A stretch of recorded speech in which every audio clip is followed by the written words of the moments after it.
관악구 주거복지센터 이훈희 팀장님과의 전화 연결 지금 되어 있습니다. 네, 여보세요. 간단히 자기소개 부탁드리겠습니다. 네, 저는 관악주민연대의 부설기관인 관악주거복지센터에서 활동하고 있는 이훈이라고 합니다.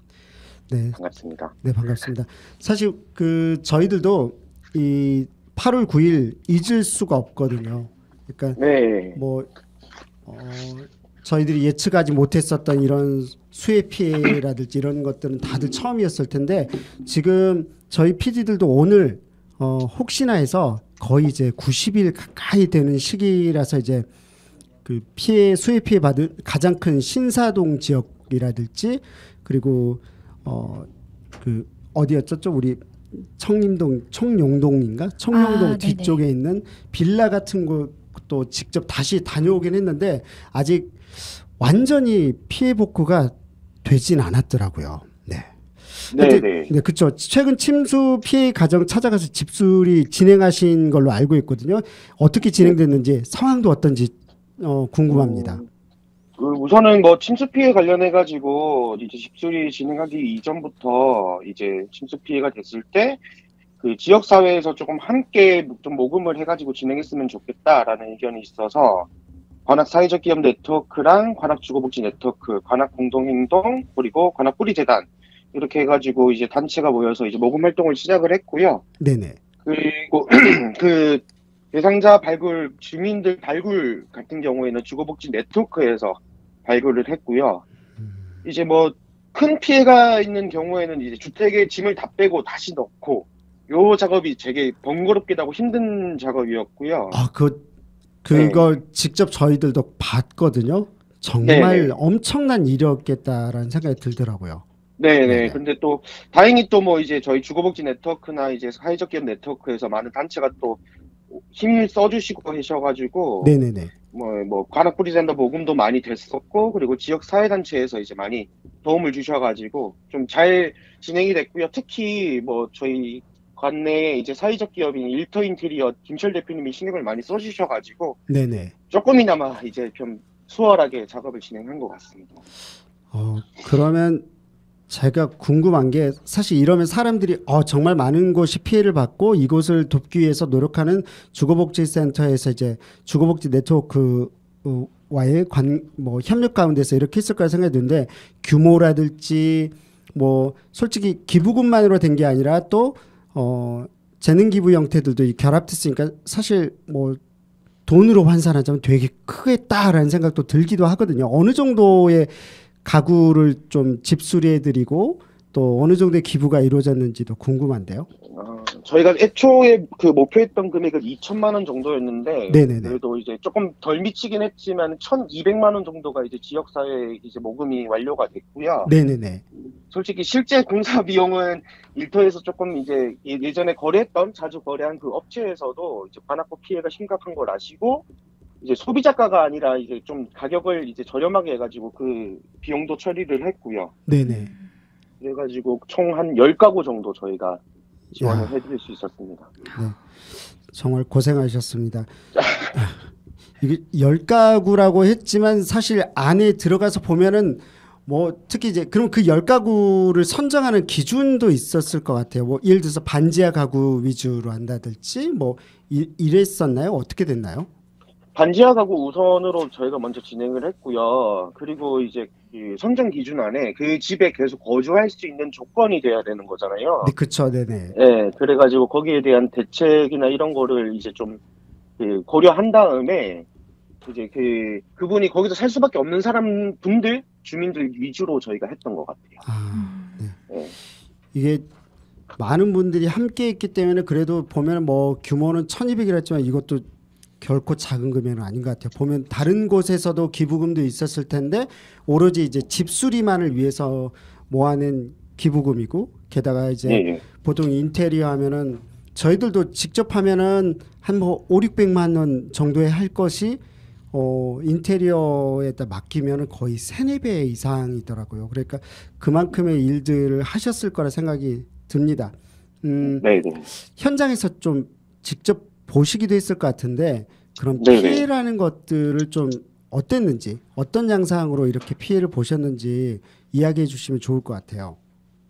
제가 침수 피해 당시에 다음날에 이제 그 신사동 현장에 이제 걸어 다니면서 봤는데, 모든 짐들이 진흙에 얽히고 설켜가지고 더 이상 쓸 수 없는 그 짐을 막 끄집어내고 있는 상황이었고, 그리고 뭐 군인분들하고 자원봉사자 그리고 공무원분들이 이제 엄청 땀을 온몸이 덮일 만큼 힘들게 이제 복구를 진행을 하시고 계시더라고요.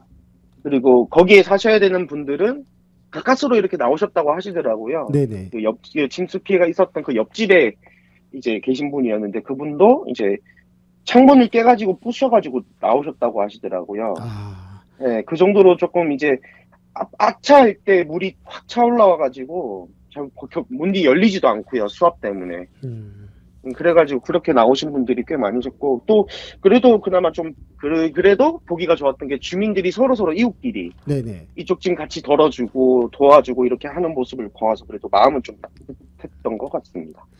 이게 사실 뭐 대본에 없는 그 말씀이지만 주거복지센터가 이런 상황에서 어떤 역할을 해야 됐을까라는 것에 대해서 굉장히 솔직히 한 번도 겪어보지 못한 일이니까 주거복지센터도 어떤 역할을 해야 될지 어떤 고민을 해야 될지 이런 부분들 처음에는 좀 당황해서 이렇게 도와야 되겠어 이런 게 선뜻 나오지 않았을 것 같은데 어떠셨어요? 네, 저희도 이거를 진행을 하고 뭔가를 해야 됐었는데, 이게 규모가 이제 너무 크다 보니까 어디서부터 건드려야 될지, 어떻게 접근을 해야 될지, 원래 처음에는 실무협의체 단위에서 그 지역사회보장협의체, 실무협의체 거기 확대를 통해 가지고 부장소를 설치를 할지, 네네. 그렇게 막 우왕좌왕하다가 마침 또 이제 주거복지 네트워크 2022년 사업계획에 네네. 그 집수리 활동이 딱 있길래 그걸 좀 응용을 해가지고 그렇게 진행을 하게 됐죠. 사실 이번 계기를 통해서 어쨌든 관악구 주거복지센터에서는 뭐 수해 피해나 재난재해 시 집수리 지원 관련된 사업들도 우리 역할과 미션에다 하나 이렇게 넣어야 되지 않을까 이런 생각도 드셨을 것 같은데 어떠셨나요?